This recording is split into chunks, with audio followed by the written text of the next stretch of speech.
Hello guys, welcome to my channel. কেমন আছো সবাই? রোদের তপ্ত দুপুরের শুভেচ্ছা সবাইকে। আসলে দেখতেই পাচ্ছেন নতুন একটি ভিডিও নিয়ে আপনাদের সামনে হাজির হয়েছি। আজকে ভিডিওটা হচ্ছে রোদের তাপে ডিম ভাজা। তো দেখতে থাকুন। আসলে ফ্রাই প্যানটা গরম হতে হতে আমি নিয়ে নিয়েছি ডিম ভাজার জন্য একটি পেঁয়াজ এবং একটি মরিচ। সেটা আমি ধুয়ে নিই আগে, এটাকে কেটে নিই, ততক্ষণে কয়েকটা গরম হোক।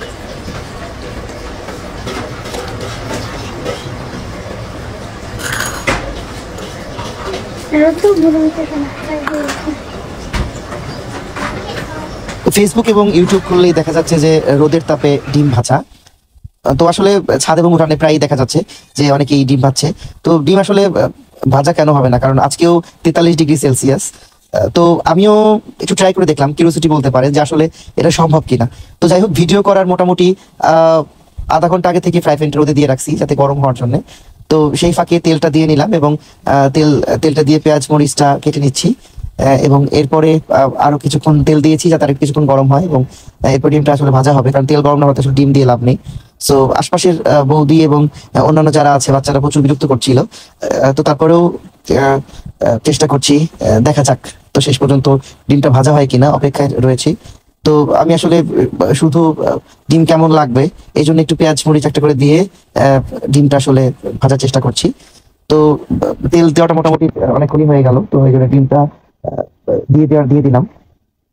ডিম দিয়ে কিছুক্ষণ রাখতে হবে, দেখা যাক কি অবস্থা হয়।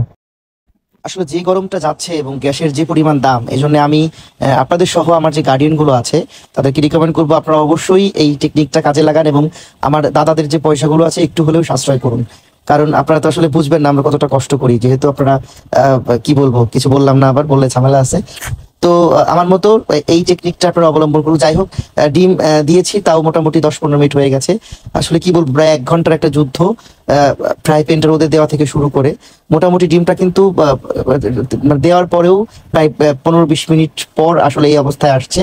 তো আপনারা দেখতেই পাচ্ছেন মোটামুটি ভাজা হয়ে গেছে। আসলে আমি খুব বেশি ভাজা খাই না, মোটামুটি ভাজাই খেয়ে থাকি। তো হয়ে গেছে, আমি এখন ডিমটা খাবো। তো যেটা বললাম, অবশ্যই এটা টেকনিকটা আপনারা অ্যাপ্লাই করতে পারেন। তো ভিডিওটি কেমন লাগলো অবশ্যই জানাবেন কমেন্টস করে, এবং নতুন নতুন এরকম আরো ভিডিও পেতে, এবং যেহেতু আমার ডান্স ভিডিও দেওয়া হয়, আমি ডান্সের প্রোগ্রাম এবং ডান্সের বাচ্চাদের ভিডিও দেওয়া হয়, এই ধরনের ভিডিও পেতে অবশ্যই চ্যানেলটি সাবস্ক্রাইব করুন, লাইক কমেন্ট এবং বেশি বেশি শেয়ার করুন যাতে অন্যরাও দেখতে পারে। থ্যাংক ইউ, আবার দেখা হবে পরবর্তী কোনো ভিডিওতে। সবাই ভালো থাকবেন। এই যেহেতু প্রচন্ড রোদ, ছাতা ছাড়া অবশ্যই বের হবেন না, এবং আমার বাচ্চাদের পর্যাপ্ত পানি খাওয়ান। আমার বাচ্চারা যারা আছে, স্টুডেন্ট যারা আছে, তো ওদের স্কুলে যাওয়ার সময় অবশ্যই ছাতা দিয়ে আসবেন এবং ওদের পানির ব্যবস্থা করবেন, শরবত এবং অন্যান্য আপনার ডাবের পানি, এ ধরনের পানীয় খাওয়ান। এবং যদি কেউ একটু দুর্বল বা অসুস্থ ফিল করে তাকে স্কুলে পাঠাবেন না। এবং রান্নার শেষে গ্যাসটি ভালো মতো বন্ধ করে রাখুন, কারণ এখন গরমে অনেক জায়গায় গ্যাস ব্লাস্ট হয়ে আগুন ধরতে দেখা যাচ্ছে। তো ভালো থাকবেন, দেখা হবে পরবর্তী কোনো ভিডিওতে। Thank you.